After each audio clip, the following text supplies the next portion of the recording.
கிறிஸ்தியேசுவில் அன்புக்குரிய சகோதர சகோதரிகளே, மனம் ஓந்து செவி சாயுங்கள் என்று இன்றைய நாள் வாசகங்களும் இன்றைய நாள் கருப்பொருளும் நமக்கு எடுத்துச் சொல்கிறது. மனம் வந்து செவி சாயுங்கள் என்று சொல்லக்கூடிய அந்த பண்பு ஒரு மனமாற்றத்தினுடைய ஆணி வேராக இருக்கிறது. இந்த மனமாற்றத்தை ஒருவர் பெற வேண்டும் என்று சொன்னால் அவர் செவி சாய்க்கக்கூடிய பண்பை அடிப்படையாக கொள்ள வேண்டும் என்பதை இன்றைய நாள் நமக்கு தெள்ள தெளிவாக எடுத்துச் சொல்கிறது. ஒருவர் ஒருவருக்கு அல்லது மற்றொருவருக்கு வழிகாட்டுவதன் மூலமாக அவர் வாழ்விலே பலவிதமான மாற்றங்களை கண்டு கொள்ள முடியும். ஒருவர் மற்றவருக்கு செவி சாய்ப்பதன் மூலமாக அவருடைய உள்ளத்திலே பிறக்கக்கூடிய அந்த உள்ளொளி பல விதங்களிலே மாற்றத்தை ஏற்படுத்த முடிகிறது. இன்னும் ஒருவர் மற்றவருக்கு செவி சாய்க்கின்ற வேளையிலே அவர் புதிய விடிவெள்ளியாக செயல்பட முடிகிறது. ஒருவர் மற்றவருக்கு செவி சாய்க்கின்ற வேளையிலே அவர்கள் ஒருவர் மற்றவருக்கு கரம் கோர்த்து அவர்களை எல்லா விதங்களிலும் ஏற்ற மிகு எண்ணத்தோடு அவர்களை வழி நடத்தக்கூடியவர்களாக மாறுகின்றார்கள்.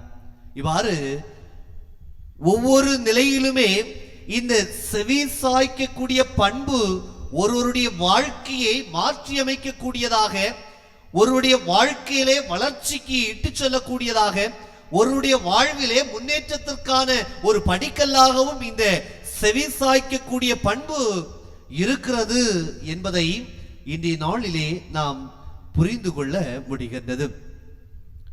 இரண்டு நிகழ்வுகள் நமக்கு இன்னும் இதை நல்ல முறையிலே தெளிவான விதத்தில் புரிந்து கொள்வதற்கு உதவி செய்கிறது.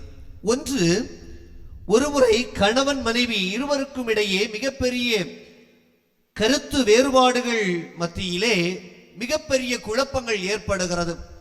கணவன் இனி நான் வாழ்ந்து பயனில்லை என்று நினைத்துவிட்டு அவன் வீட்டை விட்டு வெளியேறுகின்றார். அந்த இடத்தை கடந்து செல்கின்றார். ஆனால் யாரும் அவரை மீண்டுமாக அழைக்கவில்லை, அரவணைக்கவும் இல்லை. அவர் சென்ற பாதையிலே ஒரு ஆலயம் இருக்கிறது.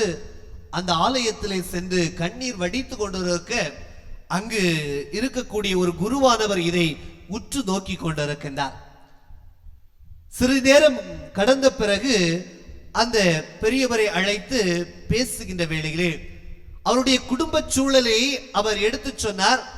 நான் இனி வாழ்ந்தும் பயனில்லை என்று சொல்லி, நான் சாவதற்கு செல்கின்றேன் என்று சொல்லி அந்த குருவானிடம் சொல்ல, குருவானவர் அவருடைய ஒவ்வொரு கஷ்டங்களையும் துன்பங்களையும் செவி சாய்த்த பிறகு அவருக்கு வழிகாட்டுகின்றார். பிறகு அவர் மீண்டுமாக அவர் என்ன மனநிலையில் வந்தாரோ அந்த மனநிலையிலே மாற்றம் பெற்றவராக வீடு திரும்புகின்றார். மீண்டும் மகிழ்ச்சியோடு ஒரு குடும்ப வாழ்க்கை அமைத்துக் கொள்ளக்கூடிய அளவுக்கு அந்த குருவானவர் அந்த மகனுக்கு நல் முறையிலே வழிகாட்டுகின்றார். செவி சாய்க்கக்கூடிய பண்பு ஒருவன் இறப்பு வரைக்கும் செல்கின்றார், அவரை மீண்டுமாக திருப்பி அழைத்து வரக்கூடிய அளவுக்கு அவருடைய வாழ்வு மாறி இருக்கிறது என்று இது நிகழ்வு நமக்கு எடுத்து சொல்கிறது. இரண்டாவதாக பார்க்கின்ற வேளையிலே ஒரு தாய் தந்தை அருமையான விதத்திலே வளர்த்தெடுத்த ஒரு குழந்தை இளம் வயது ஆன பிறகு அவன் எதுவுமே சொல் பேச்சு கேட்காது, அவன் பெற்றோருக்கும் கீழ்ப்படியாது வாழக்கூடிய ஒரு சூழல். படிக்கவில்லை, தன்னுடைய வாழ்க்கையிலே தான் தோன்றித்தனமாக செல்லக்கூடிய ஒரு அந்த வாழ்க்கையின் அவல நிலை. இப்படிப்பட்ட சூழ்நிலையிலே தன்னுடைய சக நண்பர் மூலமாக அவர் மீண்டுமாக மாற்றத்தை கண்டு கொள்கிறார். இறுதியிலே பார்க்கின்ற வேளையிலே தடகள பயிற்சி வீரனாக ஒருவருக்கு உதவி செய்யக்கூடிய அளவுக்கு ஒரு பயிற்சி வீரனாக தன்னை மாற்றிக்கொண்டார் என்று சொல்லக்கூடிய அளவுக்கு தன்னை உருவாக்கியும் கொண்டார் என்பது குறிப்பிடத்தக்கது. இவ்வாறு ஒருவருடைய வாழ்க்கையிலே செவி சாய்க்கக்கூடிய பண்பு இருக்கிறது என்று சொன்னால் அவன் நிச்சயமாக வளர்ச்சியை நோக்கி, முன்னேற்றத்தை நோக்கி தன்னுடைய வாழ்க்கையை நகர்த்த முடியும் என்பதை இந்த இரண்டு நிகழ்வுகளும் நமக்கு எடுத்து சொல்லுகிறது. விவிலியத்திலும் பல மனிதர்கள் இருக்கின்றார்கள், பல கதாபாத்திரங்கள் இருக்கின்றார்கள். அனைவருமே செவி சாய்க்கக்கூடிய பண்பை அடிப்படையாக கொண்டார்கள். எனவே அவருடைய வாழ்க்கை எல்லா விதங்களிலுமே, எல்லா மக்களுமே, அனைவரும் அவர்கள் பால் வழி நடத்தக்கூடிய அந்த ஆற்றலையும் இட்டு சென்றார்கள் என்பது குறிப்பிடத்தக்கது. விவிலியத்திலே வரக்கூடிய ஆபிரகாமுடைய வாழ்க்கையை பார்க்கின்றோம். கடவுள் அவருக்கு ஒரு அழகான ஒரு வாழ்க்கையை கொடுக்கின்றார்.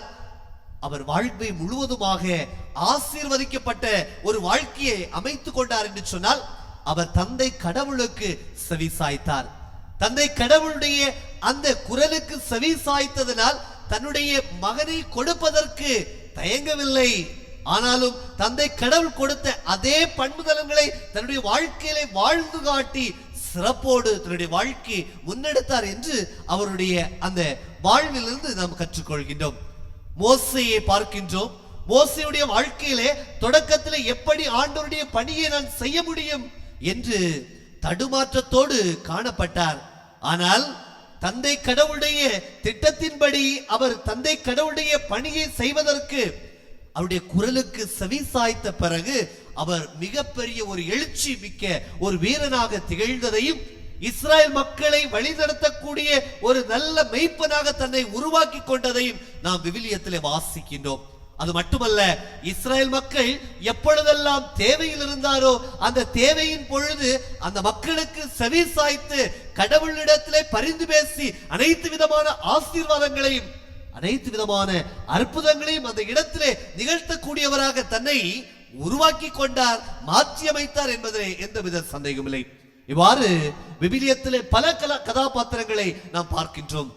இவர்கள் எல்லோருமே தங்களுடைய வாழ்க்கையிலே தந்தை கடவுளுக்கு செவி சாய்க்கக்கூடியவர்களாக, தந்தை கடவுள் கொடுத்த அதே விழுமியங்களிலே தங்களை இணைத்துக் கொண்டவர்களாக இருந்தார்கள் என்பதிலும் எந்தவித சந்தேகமில்லை. அதே வரிசையிலே புதிய ஏற்பாட்டை பார்க்கின்றோம். இறைமகன் இயேசு கிறிஸ்து தொடக்க நாட்கள் முதலிலே தந்தை கடவுளுக்கு ஏற்றபடி அவர் கொடுத்த அதே செயல்பாடுகளை ஏற்று செயல்படுத்தினார் என்று சொன்னால் அவருடைய குரலுக்கு செவி சாய்த்தார். தன்னுடைய நற்செய்தி பணி துவக்க காலத்திலே திருமுழுக்கு பெறுகின்றார். அந்த நேரத்திலே வானம் பொய்க்க இன்னும் தந்தை கடவுளுடைய குரலை வானத்தின் மொழியாக அவர் பெற்று ஆவியானுடைய தூண்டுதலினால் துணிவு பெற்று அவர் அனைத்து நிலைகளிலும் இருக்கக்கூடிய மக்களுக்கு அவர் தன்னை தியாகமாக்கி அர்ப்பணத்தோடு செயல்பட்டார் என்று சொன்னால் அவர் தொடக்க நாட்களிலே தந்தை கடவுளிடமிருந்து பெற்ற அதே செவி சாய்க்கக்கூடிய பண்புகளால் என்று நாம் உணர்ந்து கொள்ள முடிகிறது. இன்னும் அவர் பணி செய்த காலங்களிலே பல சாதாரண மக்களை பார்க்கின்றோம். சாலை ஓரங்களிலே வாடி வதங்கி எங்களுடைய வாழ்க்கையிலே நாங்கள் விடிவையும் விடுதலையும் பெறமாட்டோமா என்று ஏக்கத்தோடு கூக்குரலிட்டு அழுத மக்களை பார்க்கின்றார். அவர்கள் ஒவ்வொருவருடைய குரலுக்கும் கிறிஸ்து பெருமான் செவி சாய்க்கக்கூடியவராக இருக்கின்றார்.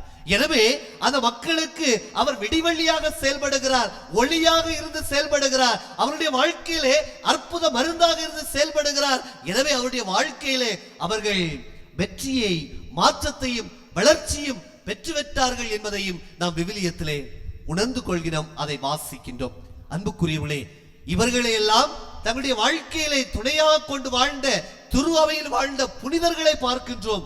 இன்றைய தினத்திலே நாம் புனிதர் நிலையிலே கொண்டாடக்கூடிய புனித போனிபாஸ் அவர்கள் ஜெர்மன் நாட்டினுடைய புனிதர் என்று அழைக்கப்படக்கூடிய இவர் அந்த தொடக்க கால வாழ்க்கையிலே சிறு வயதிலே மிகவும் சாதாரண மக்களுக்கு செவி சாய்க்கக்கூடிய பண்பை கொடுத்து அந்த மக்களுடைய குரலுக்கு நானும் எல்லா விதங்களிலும் மருந்தாக செயல்படுவேன் என்ற ஒரு முனைப்போடு செயல்பட்டார்.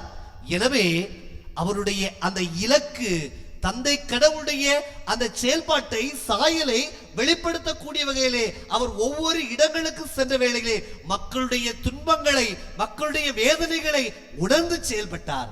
எனவே இதன் மூலமாக அவர் எல்லா விதமான மாற்றத்தையும் கண்டு திரு அவையிலே ஒரு சிறந்த புனிதராக தன்னை உயர்த்தி கொண்டார் என்றால் எந்தவித சந்தேகமும் இல்லை. ஏன் நம்முடைய மண்ணிலே வாழ்ந்து மறை சாட்சியாக உயிர் நீத்து இன்று பொது நிலையினுடைய பாதுகாவலராக வாழக்கூடிய அனைத்து மக்களுடைய குரலுக்கும் செவிசாய்த்து பரிந்துரை சொல்லக்கூடிய நம்முடைய புனித தேவ சகாயத்துடைய வாழ்க்கையை பார்க்கின்றோம். தொடக்க நாட்களிலிருந்தே பல்வேறு விதமான சோதனைகள் தன்னை வாட்டி வதைத்தாலும் அவருடைய வாழ்க்கையிலே அவர் தோண்டு விழவில்லை. தந்தை கடவுளுடைய ஒரே குரலுக்கு செவி சாய்த்த ஒரு மாபெரும் வீரராக இருந்து எல்லா விதங்களிலுமே அவர் மற்ற மக்களுக்கு கடவுளுடைய விழுமியத்தை எடுத்து சொன்னவராக, நம்பிக்கையினுடைய சாட்சியமாக விளங்கினார் என்று சொன்னால், அவர் முதலிலே தன்னை ஒரு நல்ல செவி சாய்க்கக்கூடிய பண்பு நலன்களை தன்மையப்படுத்தி மாற்றத்திற்கான ஆணிவேராக நம்பிக்கை நட்சத்திரமாக இந்த மண்ணுலகத்திலே செயல்பட்டார் என்பதிலே எந்தவித சந்தேகமில்லை. பல விதங்களிலே அவர் திருமுழுக்கு பெற்ற வேளைகளில் எல்லாம் சோதனைகளும் வேதனைகளும் தன்னை வாட்டி வதைத்த வேளையிலும் கூட அவர் ஒருபோதும் தடுமாறவில்லை. அனைத்தையும் கடந்து கடவுளுடைய சாயலை, கடவுளுடைய திட்டத்திலே இந்த மண்ணுலகத்திலே அவர் விட்டு சென்றார் என்றால் தந்தை கடவுளுக்கு நிறைவாக முழுமையாக செவி சாய்த்தார். அன்புக்குரியவர்களே, நம்முடைய வாழ்க்கையிலும் நாம் பலவற்றிற்கு செவி சாய்த்து கொண்டிருக்கிறோம். ஆனால் நாம் இறை வார்த்தையின் அடிப்படையிலே இறை வார்த்தைகளுக்கு செவி சாய்த்து தந்தை கடவுளுடைய திட்டத்தை நிறைவேற்றத்தான் அழைக்கப்பட்டிருக்கிறோம். நாம் பார்த்த இத்தனை கதாபாத்திரங்களும் தந்தையினுடைய திட்டத்துக்கு செவி சாய்த்து எல்லா விதங்களிலும் தந்தையை போல அவருடைய சாயலை பிரதிபலிக்கக்கூடிய ஒரு மாபெரும் மகத்துவமிக்க ஒரு மனிதர்களாக வாழ்ந்தார்கள் என்று சொன்னால், நீங்களும் நானும் இந்த மண்ணுலகத்திலே வாழ்கின்ற வேளையிலே எல்லா விதங்களிலும் தந்தை கடவுளுடைய திட்டத்திற்கு செவி சாய்த்து எல்லா விதங்களிலுமே ஒரு மாபெரும் மனிதர்களாக இந்த மண்ணுலகத்திலே வாழ்ந்து எடுத்துக்காட்டான ஒரு சாட்சியமாக வாழ வேண்டும் என்றுதான் இன்றைய தினத்திலே நாம் அழைப்பு பெற்றிருக்கிறோம். இதைத்தான் நற்செய்தி வாசகம் நமக்கு எடுத்து சொல்லுகிறது. மெசியா தாவீதின் மகன் பல விதங்களிலே துன்புறுகின்றார், பல விதங்களிலே காயப்பட இருக்கின்றார். எனவே இந்த நற்செய்தியை அந்த மக்களுக்கு எடுத்து சொன்ன வேளையிலே அனைவருமே பல விதங்களிலே கேள்விக்கு உட்படுத்தப்படுகின்றார். அந்த வேளையிலும் கூட அமைதியான முறையிலே தன்னை மாற்றிக்கொண்டு அந்த மக்களுடைய குரலுக்கும் செவி சாய்த்து அவர்களுக்கு என்ன தேவை என்பதை உணர்ந்து அந்த இடத்திலே செயலாற்றக்கூடியவராக மாறுகின்றார். அன்புக்குரியவர்களே, நம்முடைய வாழ்க்கையிலும் இறை வார்த்தைக்கு செவி சாய்த்து இறைவனுடைய திட்டத்திலே நம்மை இணைத்து நாமும் எல்லா விதங்களிலும் தந்தை கடவுள் கொடுக்கக்கூடிய அந்த இறை வார்த்தை ஒளியிலே நம்மையும் எல்லா விதங்களையும் இணைத்து நாமும் அற்புதங்களையும் அதிசயங்களையும் பெற்றுக்கொள்ள தொடர்ந்து இறைவன் அருள் வரங்களை நம் மீது பொழிய வேண்டும் என்று இந்த கல்வாரி பலியிலே தொடர்ந்து ஜெபிப்போம். இறைவன் என்றும் வாழ்த்து பெறுவாராக. ஆமென்.